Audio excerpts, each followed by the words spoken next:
ഇന്ന് നമ്മൾ അടിസ്ഥാന പാഠാവലിയിലെ 9ാം ക്ലാസ്സിലെ അടിസ്ഥാന പാഠാവലിയിലെ ഒരു ചെറിയ കവിതാ ഭാഗം പരിചയപ്പെടുകയാണ്. അതേ പ്രാർത്ഥന എന്നാണ് കവിതയുടെ പേര്. ഇടശ്ശേരി ഗോവിന്ദൻ നായരുടെ കവിതയാണ്. ഇടശ്ശേരിയുടെ കവിതകൾ നിങ്ങൾ ചെറിയ ക്ലാസ്സുകളിൽ പഠിച്ചിട്ടുണ്ടാവാം. ശക്തിയുടെ കവി എന്നറിയപ്പെടുന്ന, മലയാളത്തിൽ ഒട്ടേറെ കവിതകൾ എഴുതി ശ്രദ്ധിക്കപ്പെട്ട ഇടശ്ശേരിയുടെ ഏറ്റവും പ്രശസ്തമായ കവിത ഭൂതപ്പാട്ട് ആണ് എന്ന് നിങ്ങൾക്കറിയാം. ഭൂതപ്പാട്ടിൻ്റെ കവി എന്നുള്ള നിലയ്ക്കായിരിക്കാം ഒരുപക്ഷെ നിങ്ങൾ ഇടശ്ശേരിയെ പരിചയപ്പെട്ടിട്ടുണ്ടാവുക. ഭൂതത്തിൻ്റെ മായാശക്തിയിൽ നിന്ന് തൻ്റെ കുഞ്ഞിനെ മോചിപ്പിച്ച, മാതൃത്വത്തിൻ്റെ മഹാശക്തി പ്രകടിപ്പിച്ച ഒരു അമ്മയുടെ ഹൃദയസ്പർശിയായ കവിത എല്ലാവർക്കും സുപരിചിതമാണ്. അതുകൊണ്ടാണ് ഇടശ്ശേരിയെ നമ്മൾ ശക്തിയുടെ കവി എന്ന് വിശേഷിപ്പിക്കുന്നത്. അവിടെ നമ്മൾ മാതൃത്വത്തിൻ്റെ മഹാശക്തിയാണ് കാണുന്നത്. അതുപോലെ അദ്ദേഹത്തിൻ്റെ മറ്റൊരു കവിതയിൽ പറയുന്നുണ്ട്, കുഴിവെട്ടി മൂടുക വേദനകൾ, കുതികൊള്ളുക ശക്തിയിലേക്ക് നമ്മൾ. വേദനകളെ കുഴിവെട്ടി മൂടാനും അതുപോലെ ശക്തിയിലേക്ക് കുതിച്ചുയരാനും ആഹ്വാനം ചെയ്യുന്ന കവി. സാഹസികമായ യാത്ര ഇഷ്ടപ്പെടുന്ന കവി. അമ്പാടിയിലേക്ക് എന്നുള്ള ഒരു കവിതയിൽ, അമ്പാടിയിലേക്ക് എന്നുള്ള കവിതയിൽ അല്ല, അദ്ദേഹം അക്രൂരൻ തേരോടിച്ചു പോകുന്ന ഒരു സന്ദർഭം ഒരു കവിതയിൽ പറയുന്നുണ്ട്. എനിക്കു രസമീ നിമ്നോന്നതിതൻ വഴിക്ക് തേരുരുൾ പായിക്കാൻ, ഇതേതിരുൾക്കുഴി മേലുരുളട്ടെ ഇതില്ല ഞാനീ രശ്മികളെ. എല്ലാവരും സമതലങ്ങളിലൂടെയുള്ള ഒരു യാത്ര ഇഷ്ടപ്പെടുമ്പോൾ കുണ്ടും കുഴിയും നിറഞ്ഞ സുഗമമല്ലാത്ത പാതയിലൂടെ തേരോടിച്ചു പോകാൻ ഇഷ്ടപ്പെടുന്ന കഥാപാത്രത്തെ സൃഷ്ടിച്ച സാഹസിക മനസ്സുള്ള കവിയാണ് ഇടശ്ശേരി. ശക്തിയുടെ കവി. സമതലങ്ങളിലൂടെയുള്ള യാത്ര ഇഷ്ടപ്പെടാത്ത കവി. ജീവിതത്തിൻ്റെ സംഘർഷങ്ങളും സമ്മർദ്ദങ്ങളും ഒക്കെ ആവിഷ്കരിച്ച കവി. ജീവിതത്തിൻ്റെ പരുക്കൻ യാഥാർത്ഥ്യങ്ങളെ ആവിഷ്കരിച്ച കവി. പ്രശ്നങ്ങൾക്കും പ്രയാസങ്ങൾക്കും മുമ്പിൽ പതറി പോകാതെ ശക്തിയിലേക്ക് ഉയരാൻ ആഹ്വാനം ചെയ്ത കവി. ഇങ്ങനെ മലയാളത്തിൻ്റെ ശക്തിയുടെ കവി എന്ന് അറിയപ്പെടുന്ന ഇടശ്ശേരിയുടെ വളരെ ലളിതമായ ഒരു കവിതയാണ് അതേ പ്രാർത്ഥന. ഇവിടെ മുഖ്യ കഥാപാത്രം ഒരു തേന്മാവാണ്. തേന്മാവിനെ കുറിച്ചാണ് പറയുന്നതെങ്കിലും അതിന് അർത്ഥതലങ്ങൾ വേറെ കൂടുതലായിട്ടുണ്ട് എന്ന് നമുക്ക് പാഠാന്ത്യത്തിൽ മനസ്സിലാക്കാൻ സാധിക്കും. തൽക്കാലം നമുക്ക് തേന്മാവിനെ കുറിച്ച് പറയാം. ഒരു തേന്മാവ് വസന്തദേവനോട് അർത്ഥിക്കുന്നു, പ്രാർത്ഥിക്കുന്നു, അല്ലെങ്കിൽ അപേക്ഷിക്കുന്നു. എന്തായാലും തേന്മാവിൻ്റെ അപേക്ഷ, പ്രാർത്ഥന സഫലമായി. ആ കൊല്ലം തേന്മാവ് അടിമുടി പൂത്തുലഞ്ഞു. അടിമുടി പൂത്തുലഞ്ഞു എന്ന് മാത്രമല്ല, എല്ലാ പൂങ്കുലകളും നല്ല ഫലങ്ങളായി മാറുകയും ചെയ്തു. ഫലങ്ങൾ കൊണ്ട് നിറഞ്ഞപ്പോൾ തേന്മാവ് അതിൻ്റെ ചില്ലകൾ ഭൂമിയിലേക്ക് താഴ്ത്തി കുനിഞ്ഞ് നിന്നു. അവിടെ നമുക്ക് ഒരു പാഠം ഉൾക്കൊള്ളാൻ സാധിക്കും. സമൃദ്ധി ഉണ്ടാകുമ്പോൾ നമ്മൾ എളിമയുള്ളവരായി മാറണം. ചുറ്റിലും അതുവരെ ഇല്ലാത്ത കുറേ അതിഥികൾ വന്നെത്തിച്ചേർന്നു. അണ്ണാറക്കണ്ണന്മാരും കാക്കകളും കൊച്ചു കുട്ടികളും ഒക്കെ ചേർന്ന് ആ തേന്മാവിൻ്റെ പരിസരം ആകെ ശബ്ദായമാനമായ അന്തരീക്ഷമായി മാറി. ഒരു മായാനഗരം തന്നെ, ഒരു മായാനഗരം സൃഷ്ടിക്കപ്പെട്ടതുപോലെയാണ് കവി അതിനെക്കുറിച്ച് പറയുന്നത്. വളരെ മൂകമായ ശാന്തമായ ഒരു അന്തരീക്ഷം പെട്ടെന്ന് ഒരു മായാനഗരം പോലെ ആയിത്തീർന്നു. അതിന് കാരണം ആ തേന്മാവിൻ്റെ ഫലസമൃദ്ധിയാണ്. എന്തായാലും നാളുകൾ കഴിഞ്ഞു. വീണ്ടും അതിഥികൾ ഓരോരുത്തരായി പോയി മറഞ്ഞു. മാങ്കനികൾ കുറഞ്ഞതോടുകൂടി, മാങ്കനികൾ തീർന്നതോടുകൂടി അവിടെ വീണ്ടും പഴയ അവസ്ഥയിലേക്ക് മാറി. വീണ്ടും വസന്തത്തിൻ്റെ ദേവനോട് അടുത്ത തവണയും ചെന്ന് തേന്മാവ് അപേക്ഷിക്കുകയാണ്, അർത്ഥിക്കുകയാണ്, എനിക്ക് വീണ്ടും സഫല ജന്മം തരണേ എന്ന്. ഇത്തവണ തേന്മാവിൻ്റെ അപേക്ഷ കേട്ട് വസന്തത്തിൻ്റെ ദേവന് അല്പം കോപമാണ് ഉണ്ടായത്. ആക്രോശിക്കുകയാണ് വസന്തത്തിൻ്റെ ദേവൻ ചെയ്തത്. എന്താണ്, വേദനിച്ചത് മതിയായില്ലേ എന്നാണ് വസന്തത്തിൻ്റെ ദേവൻ ചോദിക്കുന്നത്. എന്തെല്ലാം ബുദ്ധിമുട്ടുകളാണ് മാങ്കനി നിറഞ്ഞിരുന്ന സമയത്ത് തേന്മാവ് അനുഭവിച്ചത്. കാക്കകളുടെ ശല്യം, അതുപോലെ കുട്ടികളുടെ കോലാഹലങ്ങൾ, അതുപോലെ ആ മാവിലേക്ക് വരുന്ന കല്ലേറുകൾ, ഇങ്ങനെയുള്ള ഒരുപാട് വേദനകൾ അനുഭവിക്കേണ്ടി വന്നു. കല്ലേറ് കൊള്ളേണ്ടി വന്നു, കാക്കകളുടെ കൊത്തുകൊള്ളേണ്ടി വരുന്നു, അതുപോലെ കുട്ടികളുടെ ശല്യം, ഇതെല്ലാം അനുഭവിക്കേണ്ടി വരുന്നു. ഇത്രയും പ്രയാസങ്ങൾ അനുഭവിച്ചിട്ടും വേദനകൾ അനുഭവിച്ചിട്ടും വീണ്ടും നീ ആ സഫല ജന്മം എന്തിനാണ് ആവശ്യപ്പെടുന്നത്? വേദനിച്ചത് മതിയായില്ലേ എന്ന് ആക്രോശിക്കുകയാണ് വസന്തത്തിന്റെ ദേവൻ ഇത്തവണ ചെയ്തത്. പക്ഷെ അതിന് മറുപടിയായിട്ട് തേന്മാവ് പറയുന്നത് വളരെ പ്രസക്തമായ ഒന്നാണ്. വേദനിച്ചാലും വേണ്ടില്ല, എനിക്ക് സഫല ജന്മമാണ് ആവശ്യം. കാരണം സമൃദ്ധിയില്ലാത്ത മറ്റുള്ളവരുടെ ശല്യപ്പെടുത്തലുകളൊന്നുമില്ലാത്ത മൂകമായ അവസ്ഥയേക്കാൾ, സ്വച്ഛമായ അവസ്ഥയേക്കാൾ വേദനിച്ചാലും ശരി സമൃദ്ധിയുടെ നിറവ് തനിക്ക് ഉണ്ടാകുന്നതാണ് വരമായിട്ടുള്ളത്, ശ്രേഷ്ഠമായിട്ടുള്ളത് എന്നുള്ള മറുപടിയാണ് തേന്മാവ് നൽകുന്നത്. സമൃദ്ധിതൻ കണ്ണീര് എത്ര പൊളിച്ചാലും വരം. സമൃദ്ധി കാരണം ഉണ്ടാകുന്ന ആ കണ്ണീരിന്റെ പൊളിപ്പ്, അതായത് പ്രയാസം അല്ലെങ്കിൽ വേദന, അത് എത്ര പൊളിച്ചാലും വരം തന്നെയാണ്, ശ്രേഷ്ഠം തന്നെയാണ്. മറിച്ച് ദരിദ്രന്റെ മരവിപ്പാണ് അസഹനീയം. മറ്റു കുട്ടികളുടെ ശല്യം ഉണ്ടാവില്ല, കാക്കകളുടെ ശല്യം ഉണ്ടാവില്ല, അതുപോലെ ശാന്തമായ അന്തരീക്ഷമൊക്കെ ആയിരിക്കും. പക്ഷെ ആ ദാരിദ്ര്യ അവസ്ഥയുടെ മരവിപ്പ് അസഹനീയമാണ്, സഹിക്കാൻ കഴിയാത്തതാണെന്നാണ് തേന്മാവ് പറയുന്നത്. അപ്പൊ ഇതിന് ഒരു തേന്മാവിന്റെ കഥ എന്നുള്ളതിലുപരി, അല്ലെങ്കിൽ തേന്മാവിന്റെ അനുഭവങ്ങൾ എന്നുള്ളതിലുപരി വേറെ അർത്ഥതലങ്ങളുണ്ട്. അതെന്താണെന്ന് നമുക്ക് വഴിയെ മനസ്സിലാക്കാവുന്നതാണ്. അപ്പൊ നമുക്ക് വരികളുടെ പൊരുൾ ഒന്ന് ചെറുതായി നോക്കാം. വസന്തത്തോട് അർത്ഥിച്ചത് വെറുതെയായില്ല, തേന്മാവ് അടിമുടി പൂങ്കുലകൾ അണിഞ്ഞു നിന്നു. ഒരു പൂവും കൊഴിയാതെ ഉണ്ണികൾ വിരിഞ്ഞു, പിന്നീട് ഒരു ഉണ്ണിയും പിഴയ്ക്കാതെ വളർന്നു വന്നു. വസന്തത്തോട് അർത്ഥിച്ചത്, അർത്ഥിക്കുക, അപേക്ഷിക്കുക, അല്ലെങ്കിൽ പ്രാർത്ഥിക്കുക, യാചിക്കുക. വസന്തത്തോട് അപേക്ഷിച്ചത്, അല്ലെങ്കിൽ പ്രാർത്ഥിച്ചത്, അല്ലെങ്കിൽ യാചിച്ചത് വെറുതെയായില്ല, ആ പ്രാർത്ഥന ഫലിച്ചു. തേന്മാവ് അടിമുടി പൂങ്കുലകൾ അണിഞ്ഞു നിന്നു. അപ്പൊ ആ പ്രാർത്ഥന എന്തായിരുന്നു നമുക്ക് ഊഹിക്കാവുന്നതാണ്. എനിക്ക് നിറയെ ഫലസമൃദ്ധി തരണേ എന്നായിരിക്കാം, എന്നാണ് വസന്തത്തിന്റെ ദേവനോട് തേന്മാവ് അപേക്ഷിച്ചത്. ആ അപേക്ഷ അല്ലെങ്കിൽ ആ യാചന ഫലവത്തായി. തേന്മാവ് അടിമുടി പൂങ്കുലകൾ അണിഞ്ഞു നിന്നു. അടി മുതൽ മുടി വരെ ആപാദ ചൂടം ആ തേന്മാവ് എല്ലാ ശിഖരങ്ങളിലും പൂങ്കുലകൾ അണിഞ്ഞു നിന്നു. മാമ്പൂ കുലകൾ കൊണ്ട് തേന്മാവ് ഒരു പച്ച കുട പോലെ തെളിഞ്ഞ് വിളങ്ങി നിന്നു. നിങ്ങൾ കണ്ടിട്ടുണ്ടായിരിക്കാം, പൂത്തിരി പോലുള്ള മാമ്പൂ കുലകളെ കൊണ്ട് തേന്മാവ് നിറഞ്ഞു. പൂവുകളെല്ലാം ഫലമാകണമെന്നില്ല, പക്ഷേ ഇവിടെ ദേവന്റെ അനുഗ്രഹം കൂടി ഉള്ളത് കൊണ്ടാവാം എല്ലാ പൂക്കളും പിഴയ്ക്കാതെ എന്ത് ചെയ്തു? വളർന്നു വന്നു. പൂക്കൾ ഉണ്ണികളായി, ആ ഉണ്ണികളെല്ലാം മധുരമുള്ള മാങ്കനികളായി മാറുകയും ചെയ്തു. ഒരു പൂവും കൊഴിയാതെ ഉണ്ണികൾ വിരിഞ്ഞു, പിന്നീട് ഒരു ഉണ്ണിയും പിഴയ്ക്കാതെ വളർന്നു വന്നു. പൂവുകളെല്ലാം ഉണ്ണിമാങ്ങകളായി അല്ലെങ്കിൽ കണ്ണിമാങ്ങകളായി വളർന്ന് പിന്നെ കനികളായി മാറി. അന്നേരം നമ്മൾ സാധാരണ ചുറ്റുപാടും കാണുന്നതാണ്. ഫലഭാരം കൊണ്ട് മാവിന്റെ ചില്ലകൾ എന്തു ചെയ്തു? കുനിഞ്ഞു, താണു.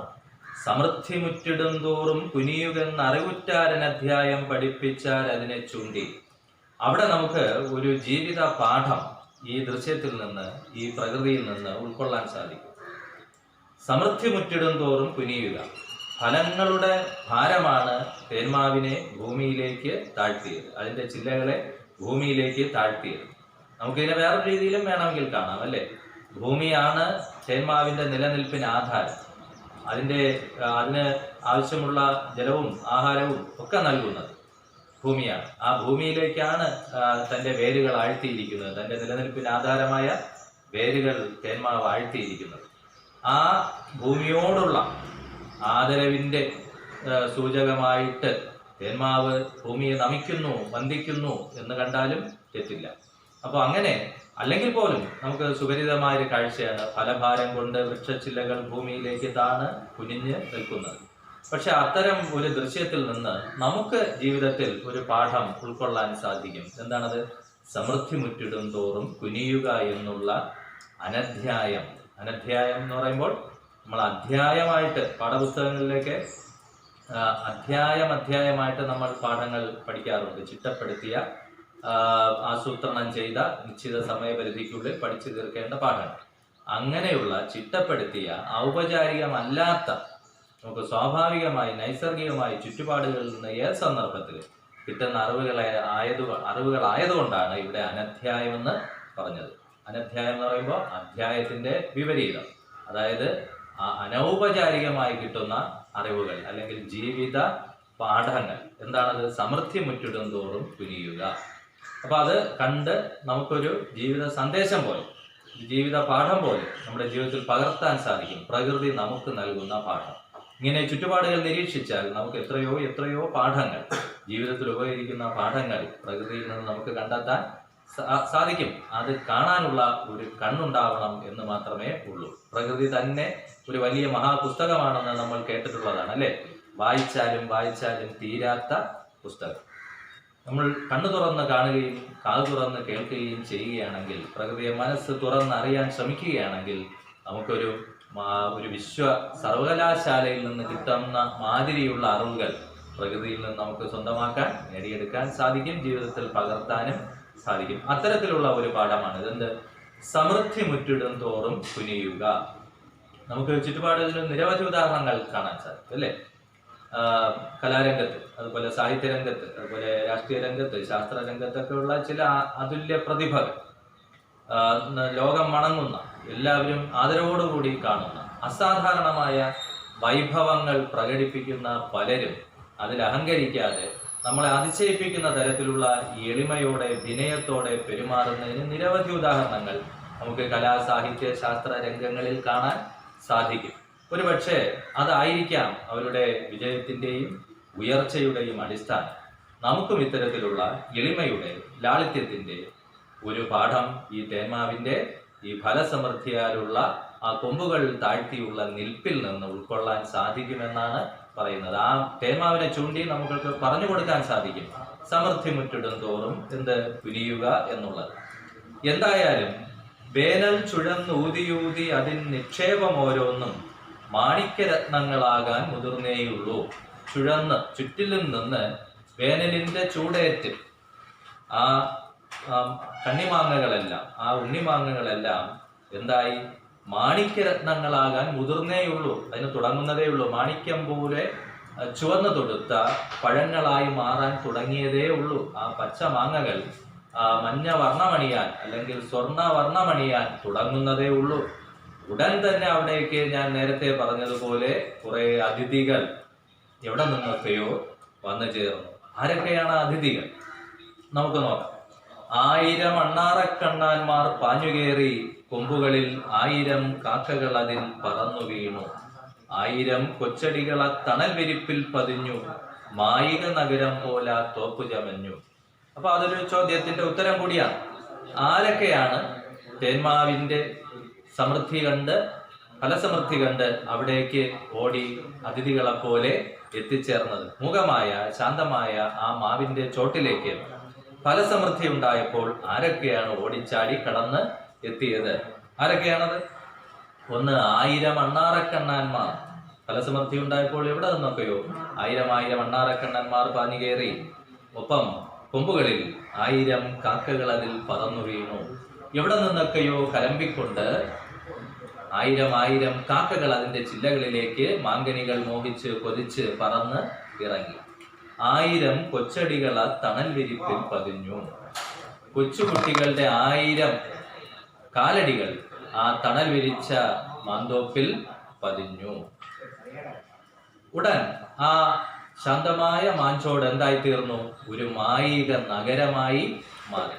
അപ്പൊ എന്തുകൊണ്ടാണ് മാഞ്ചോട് ഒരു മായിക നഗരമായി മാറിയത് എന്ന് ചോദിച്ചാൽ, മാങ്കനിയുടെ സാന്നിധ്യത്തിൽ അതുവരെ ഇല്ലാത്ത അണ്ണാറക്കണ്ണന്മാർ, കാക്കകളും കൊച്ചുകുട്ടികളും അവരുടെ ശബ്ദ കോലാഹലങ്ങളും ഒക്കെ ചേർന്നാണ് ആ മാന്തോപ്പ് ഒരു മായിക നഗരമായി മാറിയത്.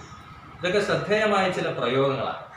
ശാന്തമായ മൂകമായ ഒരു മാവിന്റെ ചോട് പെട്ടെന്നൊരു മായാനഗരം പോലെയായി മാറി എന്നൊക്കെ പറയുമ്പോൾ നമുക്ക് അവിടെ ഉണ്ടായ ആ ഒരു ആഹ്ലാദത്തിന്റെയോ സമൃദ്ധിയുടെയോ ശബ്ദകോലാഹലങ്ങളുടെയോ ആഘോഷത്തിൻ്റെതോ ആയ ഒരു ഉത്സവ അന്തരീക്ഷം നമുക്ക് ഈ ഒരു ഒറ്റ പ്രയോഗം കൊണ്ട് നമ്മുടെ മനസ്സിൽ സൃഷ്ടിക്കാൻ കവിക്ക് കഴിയുന്നുണ്ട്. മായിക നഗരം പോലെ, ഒരു മായാ നഗരം പോലെ എന്ന് പറയുമ്പോൾ. അതുകൊണ്ട് തന്നെ അത്തരം പ്രയോഗങ്ങൾ നമ്മൾ ശ്രദ്ധിക്കേണ്ടതാണ്.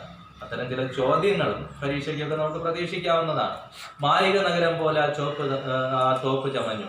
മായിക നഗരം എന്ന പ്രയോഗം നൽകുന്ന അർത്ഥ സാധ്യതകൾ എന്തെല്ലാം, അല്ലെങ്കിൽ അതിന്റെ സൗന്ദര്യം എന്താണ്, കവിതാ സന്ദർഭത്തിന് അത് എത്രമാത്രം അനുയോജ്യമായിരിക്കുന്നു, ഇങ്ങനെയെല്ലാം ശ്രദ്ധേയങ്ങളായ പ്രയോഗങ്ങൾ വിശകലനം ചെയ്യാൻ പരീക്ഷയ്ക്ക് ചോദിക്കുമെന്നുള്ളത് നിങ്ങൾക്ക് അറിയാവുന്നതാണ്.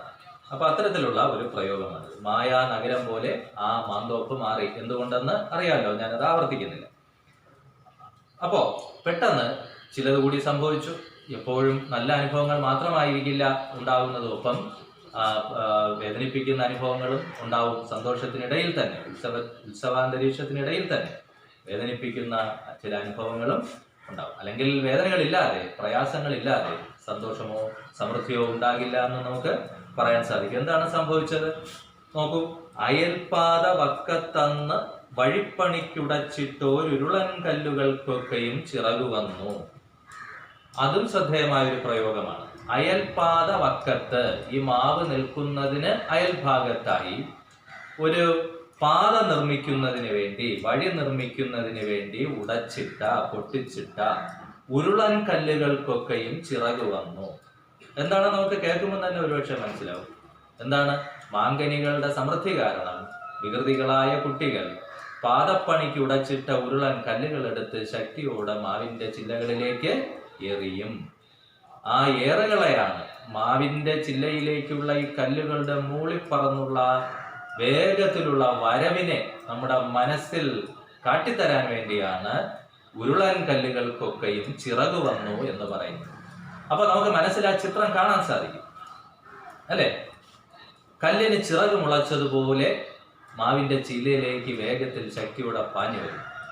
കല്ലൊരു അചേതന വസ്തുവാണ്, ജീവനില്ലാത്ത വസ്തുവാണ്. പക്ഷെ അതിന് നമ്മുടെ മനസ്സിൽ സചേതനമായ ജീവസുറ്റ ഒരു ചിത്രമാക്കി മാറ്റാൻ കവിക്ക് കഴിയും. അപ്പൊ മാവിലേക്ക് പാഞ്ഞു വരുന്ന, വേഗത്തിൽ വരുന്ന ആ കല്ലുകളുടെ ശക്തി വിശേഷം നമുക്ക് അനുഭവിച്ചറിയാൻ സാധിക്കും. നമ്മൾ സാധാരണ കാണുന്ന ഒരു കാഴ്ചയുമാണ്. അപ്പൊ ഉരുളൻ കല്ലുകൾക്കൊക്കെയും ചിറകു വന്നു. വികൃതി കുട്ടികൾ കല്ലുപെറുക്കി മാവിന്റെ ചില്ലയിലേക്ക് എറിഞ്ഞു.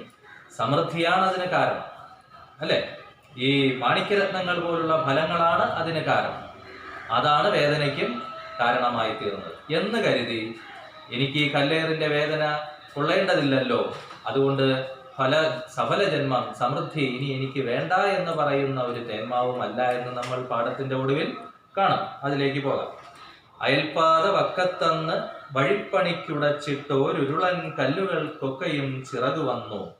എല്ലാം കഴിഞ്ഞപ്പോൾ ആ മാമരം കലുഷമാം സ്വർലോകത്തിൻ നടയിൽ കരഞ്ഞു നിന്നു.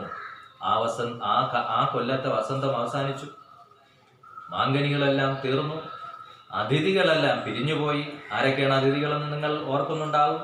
ആരൊക്കെയാണ്? അണ്ണാറക്കണ്ണന്മാർ, കാക്കകൾ, കൊച്ചു കുട്ടികൾ, കുട്ടികളുടെ കല്ലേറുകൾ, അല്ലെ? ഇങ്ങനെയുള്ള ആ ഉത്സവാന്തരീക്ഷം, കവിതയിലെ വാക്ക് പറഞ്ഞാൽ ആ മായാനഗരം പോലുള്ള അന്തരീക്ഷം എന്ത് ചെയ്തു?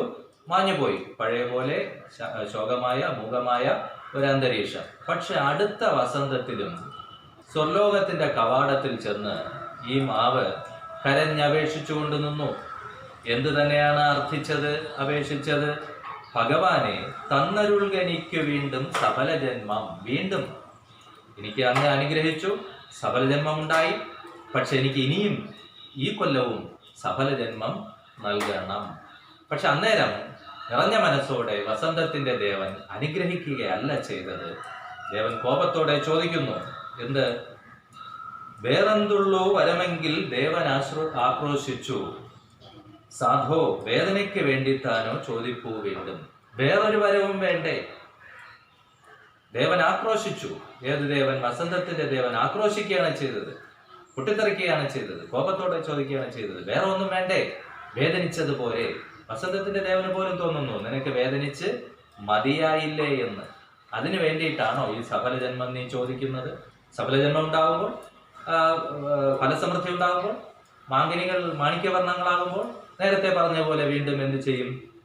കാക്കകളുടെ കലമ്പലും കുട്ടികളുടെ കോലാഹലങ്ങളും അതുപോലെ കല്ലേറും അണ്ണാറക്കണ്ണന്മാരുടെ ശല്യപ്പെടുത്തലും ഒക്കെ ഉണ്ടാവും. മതിയായില്ലേ എന്ന് ഒന്നുകൂടി ഓർമ്മിപ്പിച്ചു വസന്തദേവൻ. ആരെ? തേന്മാവിനെ. അപ്പോൾ ഈ മാമരം അല്ലെങ്കിൽ ഈ വലിയ മരം, മാവുമരം പറയുന്ന മറുപടി ശ്രദ്ധേയമാണ്. എന്താണ് പറയുന്നത്? പരിസ്ഫുരൽ പ്രഭാതാംശുപതിയും പല്ലവം മെല്ല ചലിക്കുമാറം മാഗന്ധം ഒഴിഞ്ഞിരേവം. ഏവം ഇപ്രകാരം മൊഴിഞ്ഞു പറഞ്ഞു. എങ്ങനെ? പരിസ്ഫുരൽ പ്രഭാതാംശു പതിയുന്ന പല്ലവം മെല്ലെ ചലിക്കുമാറ്. പരിസ്ഫുരൽ എന്ന് വെച്ചാൽ വിടർന്ന, പ്രഭാതാംശു വിടർന്ന പ്രഭാതത്തിന്റെ അംശു, അംശു എന്ന് വെച്ചാൽ കിരണം. പ്രഭാതാംശു പ്രഭാത കിരണങ്ങൾ, പ്രഭാത സൂര്യന്റെ വിടർന്നു വരുന്ന പ്രഭാത സൂര്യന്റെ കിരണങ്ങൾ പതിയുന്ന പല്ലവം. പല്ലവം തളിർ, തൻ്റെ മാവിന്റെ തളിര് പോലുള്ള ഇലകളാണ് അതിൻ്റെ കൈകൾ. ആ പല്ലവത്തെ, ആ തളിരുകളെ ചലിപ്പിച്ചുകൊണ്ട് മെല്ലെ പതുക്കെ ആ മാഗന്ധം ചലിക്കുമാറ്. ആ മാഗന്ധം ചേർത്ത് വായിക്കുമ്പോൾ ചലിക്കുമാറം മാഗന്ധം. മാഗന്ധം എന്ന് വെച്ചാൽ എന്താണ്?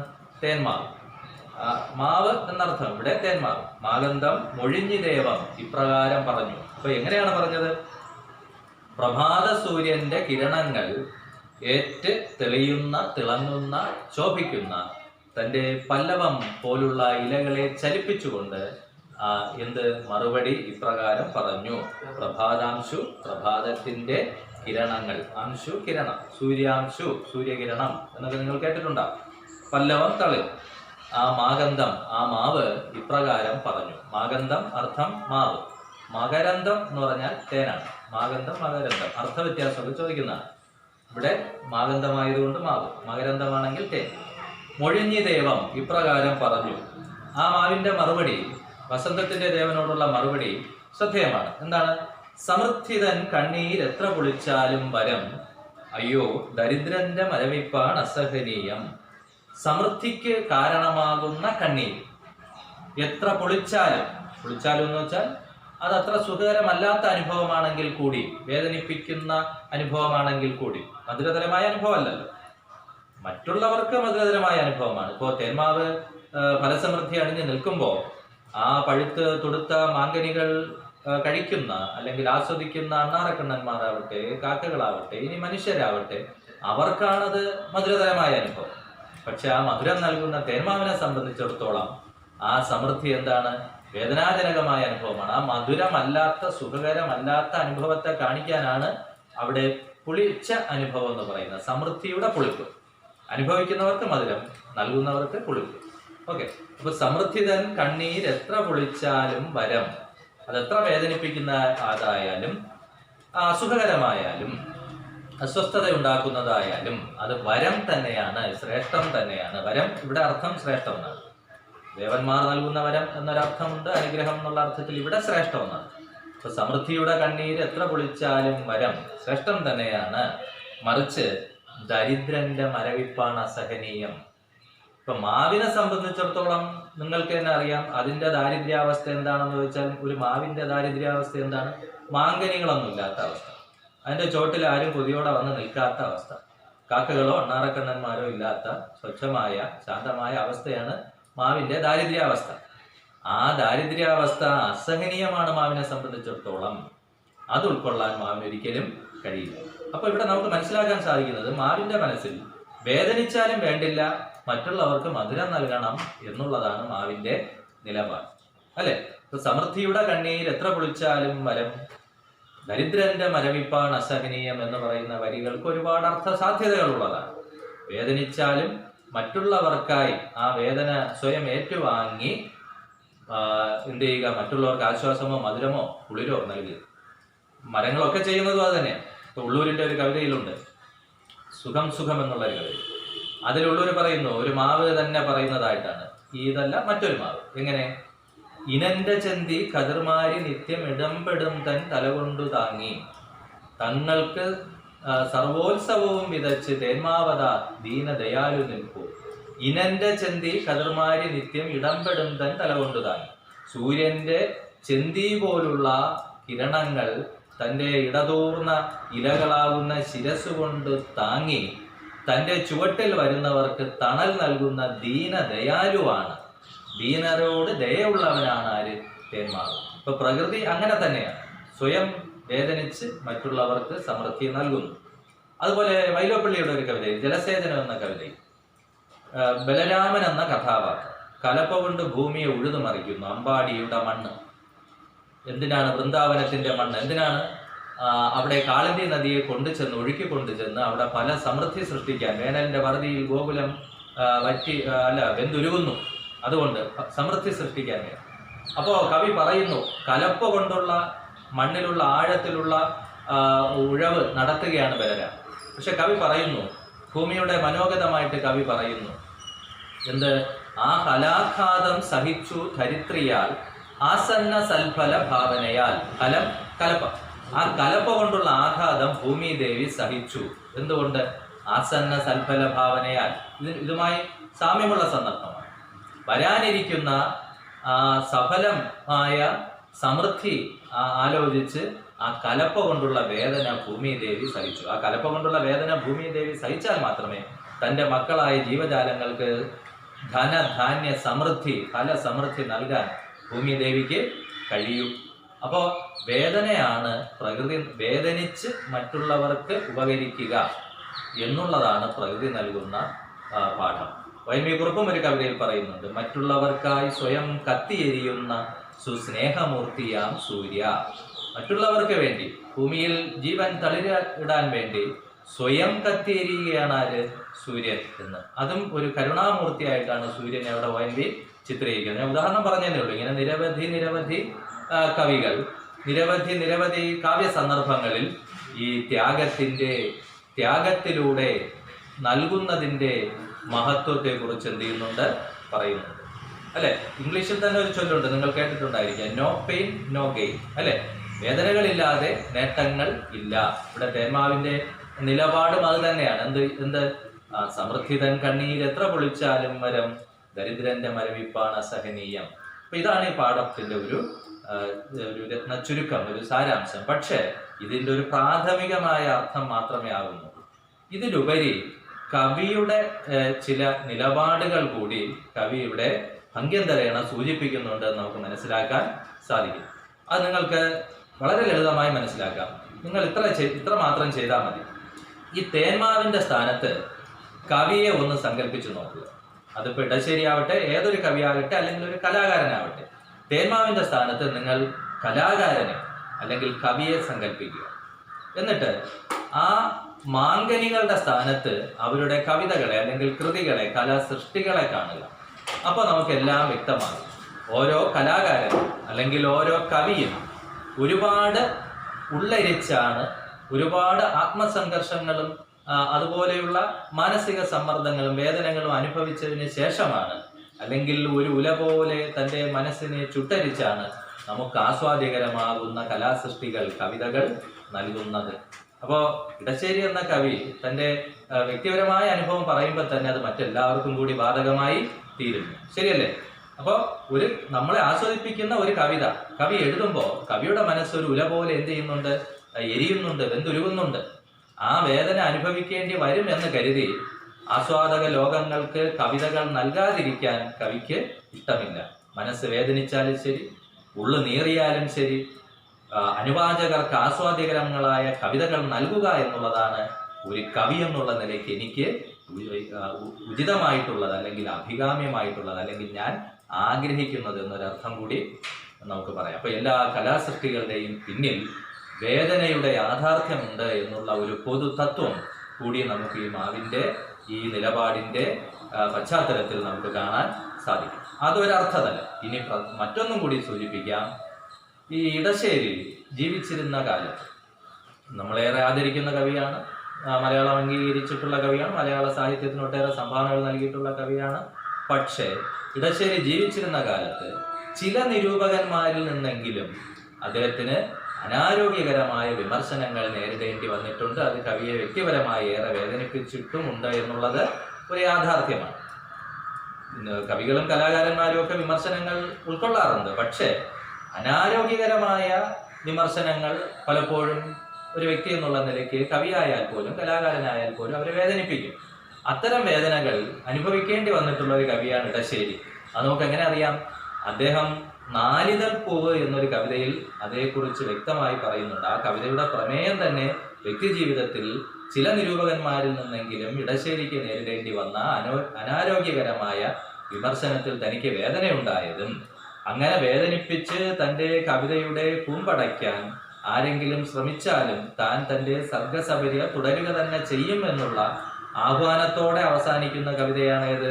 ഇടശ്ശേരിയുടെ തന്നെ ഇതുപോലെ അതേ പ്രാർത്ഥന പോലെ ലഘുവായ നാലിതൾ പൂവ് എന്ന കവിത. അപ്പൊ ആ ഒരു പശ്ചാത്തലത്തിലും കൂടിയാണ് വ്യക്തിപരമായ ചില അനുഭവങ്ങൾ കൂടി ഈ വരികൾക്കിടയിൽ ഒളിഞ്ഞിരിപ്പുണ്ട് എന്നുള്ളത്, അല്ലെ? അപ്പൊ വിമർശിച്ചോട്ടെ, എന്നെ ഉചിതമല്ലാത്ത വിമർശനങ്ങൾ എനിക്ക് മേൽ ചൊരിഞ്ഞോട്ടെ, എന്തുപോലെ? സമൃദ്ധിയുള്ള മാങ്കനികൾക്ക് നേരെ കല്ലേറുകൾ വരുന്നത് പോലെ അങ്ങനെ വേദനിപ്പിച്ചാലും, കല്ലേറ് പോലുള്ള ഉചിതമല്ലാത്ത വിമർശനങ്ങൾ കൊണ്ട് തന്നെ വേദനിപ്പിച്ചാലും കവിതകൾ എഴുതുക, അത് ആസ്വദിക്കുന്നവർക്ക് നൽകുക എന്നുള്ള സർഗപരമായ പ്രക്രിയ സപര്യ ഞാൻ തുടരുക തന്നെ ചെയ്യുമെന്നുള്ള തൻ്റെ കാവ്യ നിലപാട് കൂടി വ്യക്തമാക്കുന്ന ഒരു കവിതയാണിത്. അപ്പൊ പരീക്ഷയ്ക്ക് അങ്ങനെ ഒരു ചോദ്യം ചോദിക്കാം. അതേ പ്രാർത്ഥന എന്ന കവിതയിൽ കവിയുടെ വ്യക്തിപരമായ അനുഭവങ്ങളുടെ സ്ഫുരണം കാണാൻ കഴിയുന്നുണ്ടോ? കണ്ടെത്തുക അല്ലെങ്കിൽ വിശകലനം ചെയ്യുക എന്ന് ചോദിച്ചാൽ ഈ പറഞ്ഞ കവിക്ക് നേരിടേണ്ടി വന്ന വിമർശനങ്ങളെ കുറിച്ചുള്ള സൂചനകൾ ഉൾപ്പെടുത്തി വേണം നിങ്ങൾ ഉത്തരം എഴുതേണ്ടത്. അതാണ് അതേ പ്രാർത്ഥന എന്ന കവിതയുടെ ഒരു ഏകദേശ രൂപം. അപ്പോ വസന്തദേവന്റെ അപേക്ഷയുടെ ഫലമായി സമൃദ്ധി ഉണ്ടാവുകയും മാവിന്റെ ചോട്ടിലേക്ക് ഒരുപാട് അതിഥികൾ വന്നു ചേരുകയും അവിടെ ഒരു മായാനഗരമായി മാറുകയും അതിനെല്ലാത്തിനും ശേഷം ഒരുപാട് വേദനിച്ചു, ഒരുപാട് ബുദ്ധിമുട്ടുകൾ അനുഭവിച്ചു എന്ന് കരുതി വീണ്ടും ഫലമില്ലാത്ത ശാന്തമായൊരു ജീവിതം ആഗ്രഹിക്കാതെ വസന്തത്തിന്റെ ദേവനെ പോലും അത്ഭുതപ്പെടുത്തിക്കൊണ്ട് കവി വീണ്ടും തേന്മാവ് വീണ്ടും ഫലസമൃദ്ധിയിലേക്ക് തൻ്റെ ആഗ്രഹം അറിയിക്കാൻ വേണ്ടി സ്വർഗ കവാടത്തിലേക്ക് ചെന്ന് നിൽക്കുകയും വീണ്ടും ഫലസമൃദ്ധി ഉണ്ടാകുകയും തേന്മാവ് തൻ്റെ സ്വപ്നം, തൻ്റെ ഇംഗിതം, തൻ്റെ നിലപാട് വ്യക്തമാക്കുകയും ചെയ്യുകയാണ് ഈ കവിതയിൽ ചെയ്യുന്നത്. അപ്പോൾ തേന്മാവിൻ്റെ സ്ഥാനത്ത് ആരെ കാണുക? കവിയെ കാണുക, അല്ലെങ്കിൽ ഒരു കലാകാരനെ കാണുക. മാങ്കനികളുടെ സ്ഥാനത്ത് കവിതകളെ അല്ലെങ്കിൽ കലാസൃഷ്ടികളെ കാണുക. കലാസൃഷ്ടികളെല്ലാം നമ്മളെ ആസ്വദിപ്പിക്കുന്നതാണെങ്കിലും അത് വേദനയിൽ നിന്ന് പിറവിയെടുക്കുന്നതാണ് എന്നുള്ള ആ സാരാംശം ഉൾക്കൊള്ളുക. അതാണ് ഈ കവിതയെ സംബന്ധിച്ചിടത്തോളം പ്രധാനമായിട്ടുള്ളതും. അത് ഉൾക്കൊണ്ടോ എന്ന് പരിശോധിക്കുന്ന തരത്തിലുള്ള ചോദ്യങ്ങളായിരിക്കും നിങ്ങൾക്ക് പരീക്ഷയ്ക്കൊക്കെ ചോദിക്കുന്നത്. പിന്നെ അതേ പ്രാർത്ഥന എന്നുള്ള ആ ശീർഷകം, അത് നിങ്ങൾക്കിപ്പോൾ കേട്ടപ്പോൾ തന്നെ മനസ്സിലാക്കണം അത് എത്രമാത്രം ഉചിതമാണ് എന്നുള്ളത് ഈ കവിതയുടെ തലക്കെട്ട്, അല്ലെ? അതേ പ്രാർത്ഥന ഏത് പ്രാർത്ഥനയാണ്? ആദ്യം നടത്തിയ പ്രാർത്ഥന, സഫല ജന്മം തരണേ എന്നുള്ള പ്രാർത്ഥന. അതേ പ്രാർത്ഥന തന്നെയാണ് തേന്മാവ് വീണ്ടും എന്ത് ചെയ്യുന്നത്? ആവർത്തിക്കുന്നത്. എന്ന് പറഞ്ഞാൽ ഒരു തേന്മാവിനെ സംബന്ധിച്ചിടത്തോളം സഫല ജന്മമാണ് അതിൻ്റെ ജീവിതത്തിലെ ഏറ്റവും സുവർണകാലം എന്നുള്ളത്. സഫല ജന്മമാണ്, സമൃദ്ധിയുള്ള കാലമാണ്. ആ സമൃദ്ധി തനിക്ക് വേണ്ടിയിട്ടല്ല, അത് മറ്റുള്ളവർക്ക് നൽകുകയാണ് ചെയ്യുന്നത്. അത് പക്ഷികൾക്കാകട്ടെ, കുട്ടികൾക്കാകട്ടെ, അല്ലെ, അണ്ണാറക്കണ്ണന്മാർക്കാകട്ടെ, ഇങ്ങനെയുള്ള സകലമാന ജന്തുജാലങ്ങൾക്കായി നൽകുകയാണ് ചെയ്യുന്നത്. ആ നൽകുന്നതിന്റെ സംതൃപ്തി അനുഭവിക്കുന്നതിനെ ജീവിത ധന്യതയായി കാണുകയാണ് ഇവിടെ തേന്മാവ് ചെയ്യുന്നത്.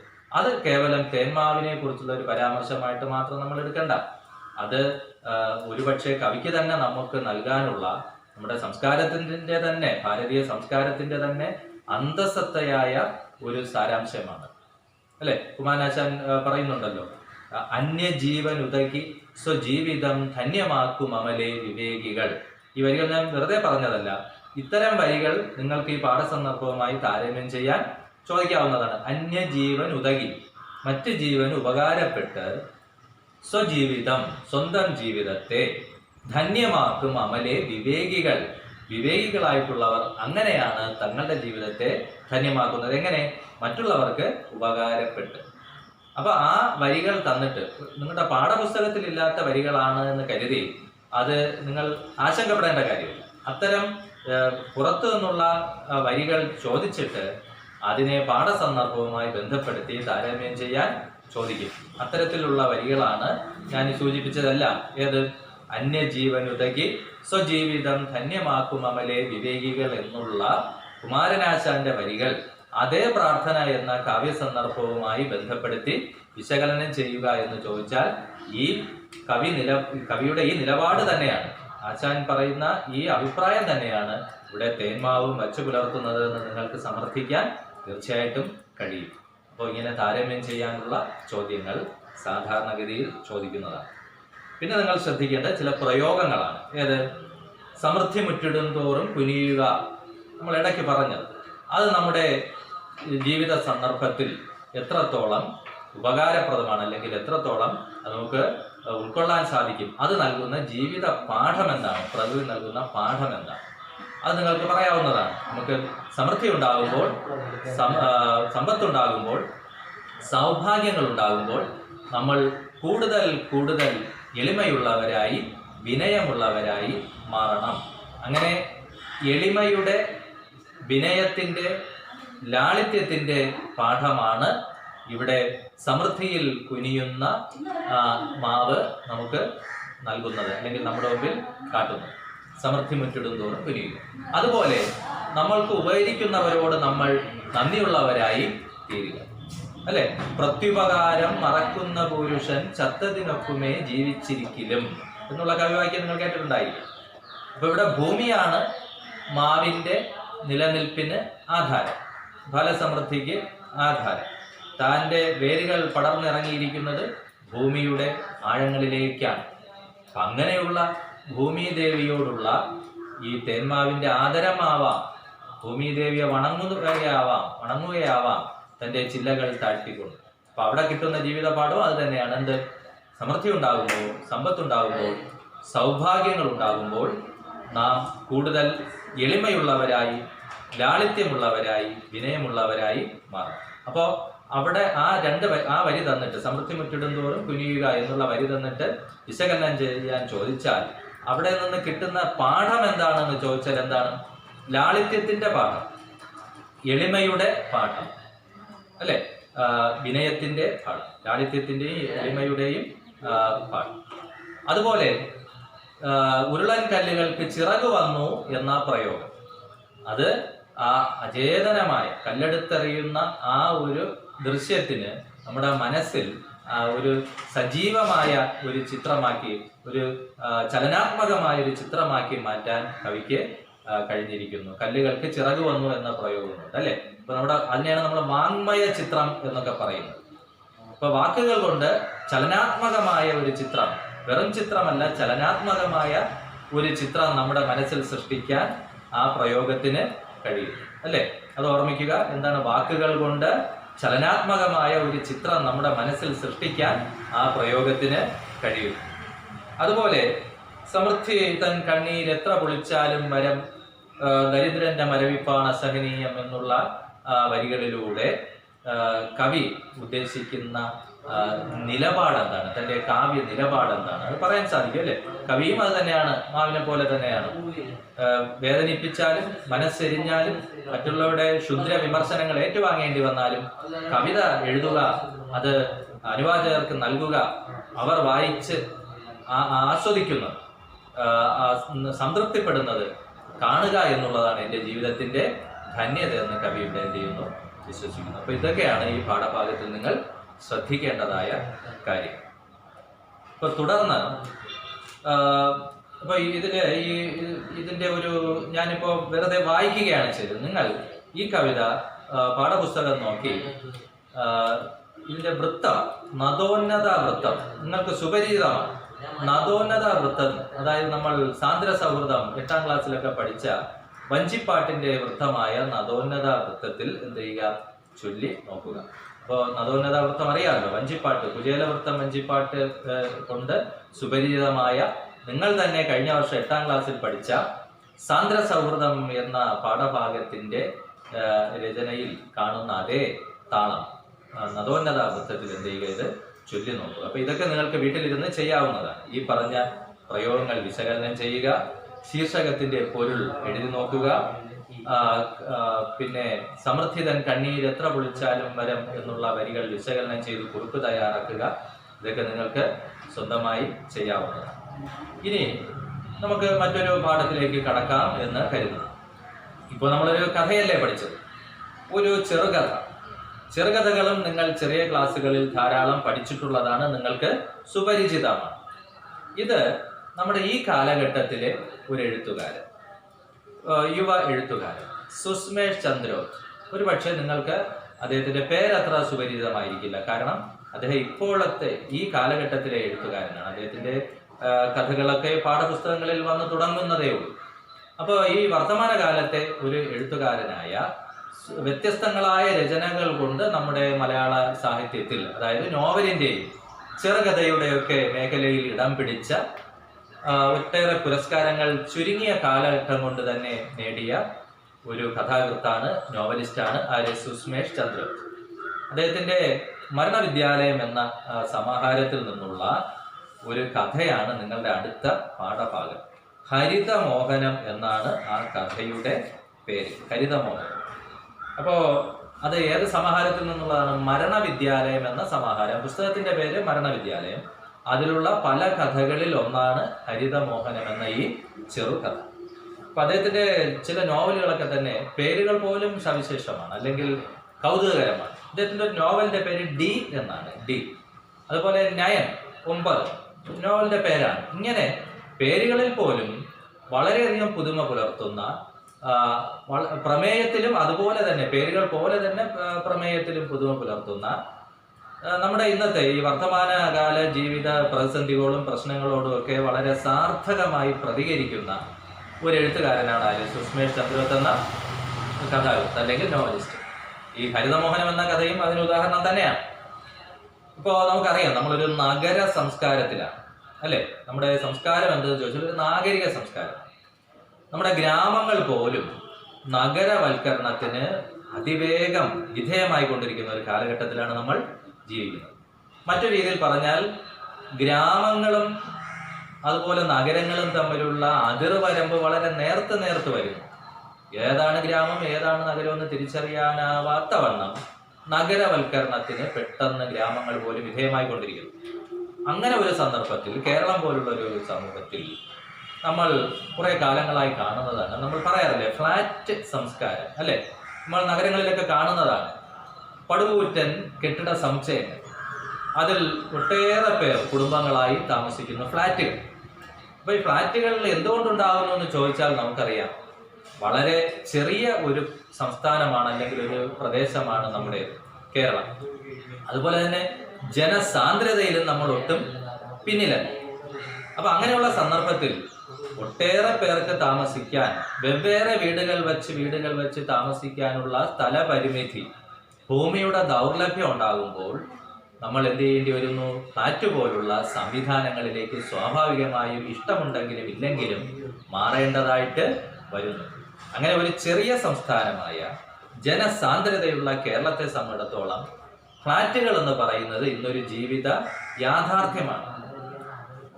ചിലപ്പോ കുറെ പേർക്കൊക്കെ അത് വളരെ ഇഷ്ടമായിരിക്കും, അല്ലെ? ഫ്ലാറ്റിലെ ജീവിതം, മുറ്റമില്ലാത്ത, മണ്ണില്ലാത്ത, ആകാശത്തിൽ, അല്ലെ, ആകാശ ചുംബികളായി നിൽക്കുന്ന ഫ്ലാറ്റുകളിലെ ജീവിതം കുറെ പേർക്കെങ്കിലും ഇഷ്ടമായിരിക്കാം. പക്ഷേ ചിലരെങ്കിലും താല്പര്യമില്ലാതെ സാഹചര്യങ്ങൾ നിമിത്തം നിവൃത്തികേട് കൊണ്ട് ഫ്ലാറ്റുകളിൽ കഴിയുന്നവരും ഉണ്ട്. ഇപ്പൊ ഞാൻ നേരത്തെ പറഞ്ഞ പോലെ തൊഴിലുമായി ബന്ധപ്പെട്ടോ അല്ലെങ്കിൽ കുട്ടികളുടെ പഠനവുമായി ബന്ധപ്പെട്ടോ ഒക്കെ നഗരങ്ങളിൽ ചേക്കേറേണ്ടി വരുമ്പോൾ പ്രത്യേകമായ വീടുകൾ വെച്ച് താമസിക്കാനുള്ള ഭൂമിയുടെ കുറവ് കൊണ്ടോ അല്ലെങ്കിൽ വെവ്വേറെ വീടുകളിലെടുത്ത് താമസിക്കാനുള്ള സാമ്പത്തിക പ്രയാസങ്ങൾ കൊണ്ടോ ഒറ്റപ്പെട്ട് ജീവിക്കേണ്ടി വരുന്നതിന്റെ ബുദ്ധിമുട്ടുകൾ കൊണ്ടോ ഒരു സമൂഹമായി ഫ്ലാറ്റുകളിൽ കഴിയേണ്ടി വരുന്നു.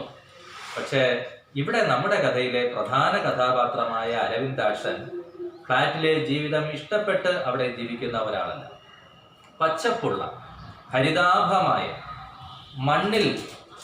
മണ്ണിനോട് ചേർന്നുള്ള, മണ്ണിൽ ഇണങ്ങിയുള്ള ഒരു ജീവിതം ആഗ്രഹിക്കുന്ന ഒരു കഥാപാത്രമാണ് അരവിന്ദാക്ഷൻ, ഹരിതമോഹനം എന്ന കഥയിലെ പ്രധാന കഥാപാത്രം. പക്ഷേ ഈ അരവിന്ദാക്ഷന് ഒരു സ്വപ്നമുണ്ട്. എന്നെങ്കിലും ഒരിക്കൽ തൻ്റെ ആഗ്രഹം പോലെ പച്ചപ്പിനിടയിൽ മണ്ണിനോട് ചേർന്നുള്ള, പ്രകൃതിയോട് ഇഴുകിച്ചേർന്നുള്ള, ഹരിതാഭമായ, മോഹിപ്പിക്കുന്ന അന്തരീക്ഷത്തിൽ തനിക്ക് ആഗ്രഹിക്കുന്നത് പോലുള്ള ഒരു ജീവിതം നയിക്കാനാവും എന്നുള്ള വിശ്വാസത്തോടെ തൽക്കാലത്തെ ജീവിത സാഹചര്യങ്ങളുടെ സമ്മർദ്ദ നിമിത്തം ഫ്ലാറ്റിൽ ബുദ്ധിമുട്ടി കഴിയുന്ന ഒരാളാണ് അരവിന്ദാക്ഷൻ എന്ന കഥാപാത്രം. അപ്പോൾ നമ്മുടെ ഒരു സാമൂഹ്യ യാഥാർത്ഥ്യമാണത്. നമ്മുടെ ചുറ്റുപാടുമുള്ള ഒരു സന്ദർഭങ്ങൾ തന്നെയാണ് ഇവിടെ കഥയ്ക്കുള്ള പ്രമേയമായി കഥാകൃത്ത് സ്വീകരിച്ചിരിക്കുന്നത്. നമുക്ക് കഥ വായിക്കുമ്പോഴും മനസ്സിലാവും, അല്ലെങ്കിൽ അരവിന്ദാക്ഷന്റെ ഭാര്യയ്ക്കൊക്കെ യുക്തിയുള്ള ആർക്കും മനസ്സിലാകും, അരവിന്ദാക്ഷന്റെ ഇപ്പോഴത്തെ വരുമാനത്തിൽ, ഇപ്പോഴത്തെ ജീവിത സാഹചര്യത്തിൽ ഒരിക്കലും ഈ മഹാനഗരത്തിൽ ഒരു പിടി മണ്ണ് സ്വന്തമായി ഉണ്ടാവുകയോ അവിടെ തനിക്കൊരു വീട് വെച്ച് പാർക്കാൻ കഴിയുകയോ ചെയ്യില്ല. അതൊരു മായാമോഹമാണ്, ഒരു വ്യാമോഹം മാത്രമാണ്, നടക്കാത്തൊരു സ്വപ്നമാണ് എന്ന് കഥ വായിക്കുന്ന നമുക്കും അരവിന്ദാക്ഷന്റെ തന്നെ ഭാര്യയായ സുമനയ്ക്കും ഒക്കെ മനസ്സിലാകുന്നുണ്ട്. പക്ഷെ എന്തിന് ഇയാൾ ഇങ്ങനെ ഒരു മോഹം വച്ചു പുലർത്തുന്നു? പക്ഷെ നമുക്ക് കഥാന്ത്യത്തിൽ നമ്മളെ അത്ഭുതപ്പെടുത്തിക്കൊണ്ട്, നമ്മളെ ആശ്വസിപ്പിച്ചുകൊണ്ട് വളരെ അപ്രതീക്ഷിതമായി ഒരിക്കലും നടക്കാൻ അയാൾക്ക് തുണയായി മാറുകയാണ് ചെയ്യുന്നത്. മരങ്ങളെയും ചെടികളെയും സ്നേഹിച്ചാൽ അതൊരിക്കലും നമുക്ക് ദോഷകരമായി മാറുകയില്ല, അത് നമുക്ക് സമാശ്വാസമേ നൽകൂ എന്നുള്ള ഒരു സന്ദേശം നമുക്ക് ഈ കഥയിൽ നിന്ന് കാണാൻ സാധിക്കും. അത് മറ്റൊന്നുമല്ല, അരവിന്ദാക്ഷൻ നഗരത്തിലാണ് താമസിക്കുന്നതെങ്കിലും, ഫ്ലാറ്റിലാണ് താമസിക്കുന്നതെങ്കിലും തൻ്റെ അല്പ വരുമാനം, ഭാര്യയ്ക്കും ചെറിയൊരു ജോലിയുണ്ട്, തൻ്റെ അല്പ വരുമാനത്തിനുള്ളിൽ ഒരു മാനേജർ തസ്തികയിൽ ജോലി ചെയ്യുന്ന അയാളെ സംബന്ധിച്ചിടത്തോളം ലക്ഷങ്ങൾ വിലയുള്ള നഗരത്തിൽ ഒരു പിടി മണ്ണ് സ്വന്തമാക്കാൻ കഴിയില്ലെന്ന് ഉറപ്പുണ്ടെങ്കിൽ പോലും പല സന്ദർഭങ്ങളിലായി അയാൾ പുറത്തു നിന്ന് പലതരം മരങ്ങളുടെ തൈകൾ വാങ്ങി രഹസ്യമായി കൊണ്ടുവന്ന് ഫ്ലാറ്റിന്റെ ഏറ്റവും മുകളിലെ ടെറസിൽ ആരും അറിയാതെ നട്ടുപിടിപ്പിക്കുന്നു. ഫ്ലാറ്റിനെ മറ്റ് അന്തേവാസികളെ സംബന്ധിച്ചിടത്തോളം, ഫ്ലാറ്റിന്റെ ഉടമയെ സംബന്ധിച്ചിടത്തോളം ഒക്കെ അത് അംഗീകരിച്ചു കൊടുക്കാൻ കഴിയുന്നതല്ല. ഒരു മഹാനഗരത്തിൽ ഒരു ഫ്ലാറ്റിന്റെ ഏറ്റവും മുകളിലെ ടെറസിൽ മരങ്ങൾ വെച്ച് പിടിപ്പിക്കുക എന്ന് പറഞ്ഞാൽ അത് മഹാവൃക്ഷങ്ങൾ, ചെടികളല്ല. അത് ഭാവിയിൽ ഗുരുതരമായ പ്രത്യാഘാതങ്ങൾ ഉണ്ടാക്കും. അല്ലെങ്കിൽ അത് മറ്റുള്ളവർ അറിഞ്ഞാൽ തനിക്ക് അവിടെ നിന്ന് എടുത്ത് മാറ്റുകയോ നശിപ്പിക്കുകയോ മറ്റുള്ളവർക്ക് കൊടുക്കേണ്ടതായോ വരും. ഇതൊക്കെയാണ് സംഭവിക്കാതിരിക്കുന്നത്. എങ്കിലും വരുമ്പോ വരട്ടെ, അല്ലെങ്കിൽ എന്തെങ്കിലും സംഭവിച്ചോളട്ടെ എന്ന മട്ടിൽ ഓരോ സന്ദർഭത്തിലും അയാൾ പുറത്ത് കാണുന്ന ഇലഞ്ഞി പോലുള്ള മരങ്ങളൊക്കെ വാങ്ങിക്കൊണ്ടുവന്ന്, അതിന്റെ തൈകളൊക്കെ വാങ്ങിക്കൊണ്ടുവന്ന് ടെറസിൽ ആരും കാണാതെ ഒളിച്ച് നഗരത്തിൽ നിന്ന് മണ്ണ് തേടിപ്പിടിച്ച് പൊതിഞ്ഞു കൊണ്ടുവന്ന് സഞ്ചികളിൽ നട്ടുവയ്ക്കുന്ന വിചിത്രമായ കാഴ്ചയാണ് നമ്മളിവിടെ എന്ത് ചെയ്യുന്നത് കാണുന്നത്. അപ്പോ ഇത് സുമനയൊക്കെ ഇടയ്ക്ക് സൂചിപ്പിക്കുന്നതുകൊണ്ട്, എത്ര നാൾ ഇങ്ങനെ ടെറസിൽ ഈ മരങ്ങൾ സംരക്ഷിക്കും? അത് വളർന്ന് വലുതായാൽ അവിടെ നിന്ന് മാറ്റണ്ടേ? അല്ലെങ്കിൽ മറ്റുള്ളവർക്ക് അത് നൽകേണ്ടി വരില്ലേ? മറ്റുള്ളവരുടെ മണ്ണിൽ താൻ നൽകുന്ന ഈ മരങ്ങൾ വളരുന്നതിനെ കുറിച്ച് ചിന്തിക്കാൻ പോലും അരവിന്ദാക്ഷന് കഴിയുന്നില്ല. ഭാര്യ പലതും പറയുന്നുണ്ട്, പല പരാധീനതകളും പറയുന്നുണ്ട്, പല പരിഭവങ്ങളും പറയുന്നുണ്ട്. എന്തെല്ലാം നിറവേറ്റാൻ ഇരിക്കുമ്പോഴാണ് അദ്ദേഹം ഭാവിയിൽ നശിപ്പിച്ചു കളയേണ്ട, അല്ലെങ്കിൽ ഭാവിയിൽ കൈവിട്ട് കളയേണ്ട, ഒരിക്കലും ഫ്ലാറ്റിന്റെ മുകളിൽ സ്ഥിരതയില്ലാത്ത ഈ മരങ്ങൾക്ക് വേണ്ടി പണം വെറുതെ ചെലവിടുന്നതെന്നൊക്കെ പറയുന്നുണ്ട്. ആര്? ഭാര്യ സുമന ഉൾപ്പെടെയുള്ളവർ സൂചിപ്പിക്കുന്നുണ്ട്. പക്ഷെ അതെല്ലാം സഹിച്ച് തന്റെക്ക് ആ വൃക്ഷങ്ങളോടുള്ള സ്നേഹത്തിന് ഒരു യുക്തിയുമില്ല എങ്കിൽ പോലും അത് സംരക്ഷിക്കുന്നതിന്റെ, അതിനെ നനയ്ക്കുന്നതിന്റെ സാഫല്യം അനുഭവിക്കുകയാണ് ഇവിടെ ആര് ചെയ്യുന്നത്? അരവിന്ദാക്ഷൻ ചെയ്യുന്നത്. അപ്പോ ഈ ഫ്ലാറ്റിൽ താൻ കൊണ്ടുവന്ന മരത്തൈകൾ ടെറസിൽ നട്ടുപിടിപ്പിക്കണമെങ്കിൽ ഒരു പിടി മണ്ണ് പോലും അവിടെ ഇല്ല. മണ്ണ് അന്വേഷിച്ച് നടക്കുകയാണ് മഹാനഗരത്തിൽ. കഥാകൃത്ത് പറയുന്നുണ്ട്, അരവിന്ദാക്ഷൻ പറയുന്നുണ്ട്, ഈ മഹാനഗരത്തിൽ മണ്ണ് തേടി നടക്കുമ്പോഴാണ് നമുക്ക് അതിന്റെ പ്രയാസം മനസ്സിലാകുന്നത്. ഇപ്പൊ നഗര ജീവിതം എത്ര മാത്രം മണ്ണിൽ നിന്ന് അകന്നിരിക്കുന്നു അല്ലെ? അതുപോലെ ഈ ഫ്ലാറ്റിലേക്ക് കൊണ്ടുവന്ന മണ്ണിന്റെ ഒരു പിടി, ഒരു അംശം ആ ലിഫ്റ്റിൽ ഒരല്പം തൂവിപ്പോയി. അത് പിന്നീട് ഒരു വലിയ പരാതിയായിട്ടാണ് ഫ്ലാറ്റിലെ മറ്റ് രണ്ട് പൊങ്ങച്ചക്കാരികളായ സ്ത്രീകൾ സെക്യൂരിറ്റി ജീവനക്കാരനായ സൂക്ഷിപ്പുകാരനായ രാജൻ പിള്ളയോട് പരാതിയായി പറയുന്നത് അല്ലെ? അവിടെ ഒരല്പം മണ്ണ് വീണു, അവരുടെ മക്കൾ അതിൽ തൊട്ടു, അവർക്ക് എന്തെങ്കിലും സംഭവിച്ചാൽ. അപ്പൊ മണ്ണ് ഒരു മോശം വസ്തുവാണെന്നും കുട്ടികൾ മണ്ണിൽ തൊട്ടാൽ അവരെ അത് കാര്യമായി ബാധിക്കുമെന്നും അവർക്ക് അസുഖങ്ങൾ ഉണ്ടാകുമെന്നും അവർക്ക് പ്രശ്നങ്ങൾ ഉണ്ടാകുമെന്നും ഒക്കെയുള്ള തെറ്റിദ്ധാരണ വച്ചു പുലർത്തുന്ന, മണ്ണിൽ നിന്ന് വളരെയധികം അകന്ന, മണ്ണിൽ നിന്ന് അകന്ന എന്ന് പറയുമ്പോൾ പ്രകൃതിയിൽ നിന്ന് വളരെ അകന്ന യാന്ത്രികമായൊരു ജീവിതമാണ് ഫ്ലാറ്റ് ജീവിതം അല്ലെങ്കിൽ നഗരജീവിതം നയിക്കുന്നത് എന്നുള്ള വർത്തമാനകാല യാഥാർത്ഥ്യമാണ് ഇവിടെ കഥാകൃത്ത് എന്ത് ചെയ്യുന്നത്? വെളിപ്പെടുത്തി തരുന്നത്. അതുപോലെ രാജൻ പിള്ളയുടെ കണ്ണ് വെട്ടിച്ച് ഭയന്ന് വളരെ ശ്രമകരമായിട്ടാണ് ഓരോ മരത്തെയും ഫ്ലാറ്റിന്റെ മുകളിലേക്ക് ടെറസിലേക്ക് ആരെത്തിക്കുന്നത്? അരവിന്ദാക്ഷൻ എന്ന കഥാപാത്രം എത്തിക്കുന്നത്.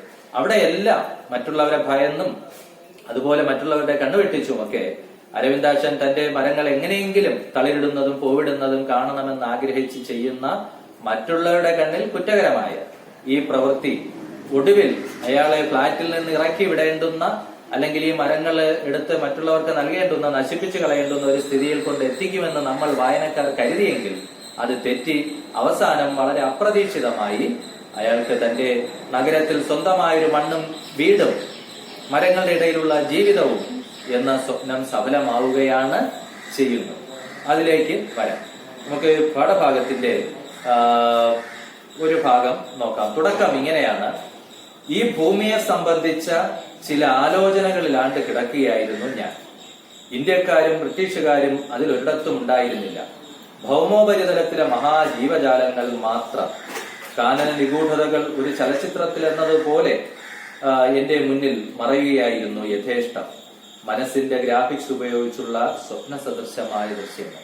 ഒരു ഒഴിവു ദിവസം അരവിന്ദാക്ഷൻ എന്ന മുഖ്യ കഥാപാത്രം ഫ്ളാറ്റിൽ തന്റെ മുറിയിലിരുന്ന് ഈ ലോകത്തെക്കുറിച്ചുള്ള മനോവിചാരങ്ങളിൽ മുഴുകിയിരിക്കുന്നിടത്ത് നിന്നാണ് കഥ ആരംഭിക്കുന്നത്. ഭൂമിയെക്കുറിച്ചുള്ള ചിന്തകളാണ് അപ്പോഴും അരവിന്ദാക്ഷന്റെ മനസ്സിൽ. അതിൽ വേർതിരിവുകളില്ല. ഇന്ത്യക്കാരെന്നോ ബ്രിട്ടീഷുകാരെന്നോ ഉള്ള ഇന്ത്യക്കാരെ കുറിച്ചുള്ള ചിന്ത അല്ലെങ്കിൽ ബ്രിട്ടീഷുകാരെ കുറിച്ചുള്ള ചിന്ത എന്നുള്ള വേർതിരിവുകളില്ല. എന്ന് പറഞ്ഞാൽ അതിരുകളില്ലാത്ത, ഭൂമിയെ ഒന്നായി കാണുന്ന, സമഗ്രമായി കാണുന്ന ഒരു ചിന്തയുടെ ലോകത്ത്, ആ ചിന്തയുടെ ലോകത്തേക്ക് ഊളിയിട്ടിറങ്ങുന്ന അരവിന്ദാക്ഷന്റെ മനസ്സിൽ കാനന നിഗൂഢതകൾ, വനത്തിന്റെ രഹസ്യങ്ങൾ ഒരു സിനിമയിൽ, ഒരു ചലച്ചിത്രത്തിൽ നമ്മൾ കാണുന്നത് പോലെ ഒന്നൊന്നായി തുടർച്ചയായി ഇങ്ങനെ കടന്നു വന്നുകൊണ്ടേയിരുന്നു. നമ്മൾ എങ്ങനെ മനസ്സിന്റെ ഗ്രാഫിക്സ് കൊണ്ടുള്ള ഒരു സ്വപ്ന സദൃശമായ ലോകം, മനസ്സുകൊണ്ട് മെനയുന്ന സ്വപ്ന സന്നിഭമായ നിഗൂഢമായ കാനന കാഴ്ചകളിൽ മുഴുകിയിരിക്കുകയാണ് അരവിന്ദാക്ഷൻ എന്ന കഥാപാത്രം. അപ്പൊ അദ്ദേഹത്തിന്റെ ചിന്തകളിൽ പോലും, ഏകാന്തതകളിൽ പോലും പ്രകൃതിയും ഭൂമിയും അതിന്റെ പച്ചപ്പും ജീവജാലങ്ങളും ഒക്കെയാണ് നിറഞ്ഞു വരുന്നത് നമുക്ക് മനസ്സിലാക്കാൻ സാധിക്കും. അങ്ങനെ ഒരു സ്വപ്നത്തിലെന്ന വണ്ണം ഹരിതാഭമായൊരു ലോകത്ത് മുഴുകിയിരിക്കുന്ന അരവിന്ദാക്ഷനെ പെട്ടെന്ന് അറിയിപ്പ് മണി മുഴങ്ങി, അല്ലെ? കോളിംഗ് ബെല്ലിന്റെ ശബ്ദം അദ്ദേഹത്തെ ആ ചിന്തയിൽ നിന്ന് ഉണർത്തി. തടവിലാക്കപ്പെട്ടവരിൽ കാണപ്പെടാറുള്ള ഒരുതരം ഇരുണ്ട മനോവിചാരത്തോടെ ഞാൻ ആലോചിച്ചു, അല്ലെ? ജയിൽവാസമൊക്കെ അനുഭവിക്കുന്നവരെ പുറത്തേക്ക് വിളിക്കുമ്പോൾ ഉണ്ടാകുന്നത് പോലുള്ള ഒരു ഇരുണ്ട മനോവിചാരത്തോടെ ആരായിരിക്കാം എന്ന് ആലോചിച്ചുകൊണ്ട് അരവിന്ദാക്ഷൻ പുറത്തേക്ക് ഇറങ്ങിച്ചു. അപ്പോ ഇതാണ് കഥയുടെ ആരംഭം. തുടർന്ന് എന്തൊക്കെയാണ് അരവിന്ദാക്ഷന് നേരിടേണ്ടി വരുന്ന പ്രശ്നങ്ങളെന്നും പ്രതിസന്ധികളെന്നും അതിനൊക്കെ തരണം ചെയ്ത് പച്ചപ്പിനോടുള്ള സ്നേഹം അയാളെ എങ്ങനെ രക്ഷപ്പെടുത്തുന്നു, അയാളുടെ സ്വപ്നത്തിലേക്ക് നയിക്കുന്നു എന്നുള്ളതും നമുക്ക് മറ്റൊരു ക്ലാസ്സിൽ കാണാവുന്നതാണ്, അല്ലെങ്കിൽ വിശദമായി അപ്പോൾ പരിചയപ്പെടാവുന്നതാണ്.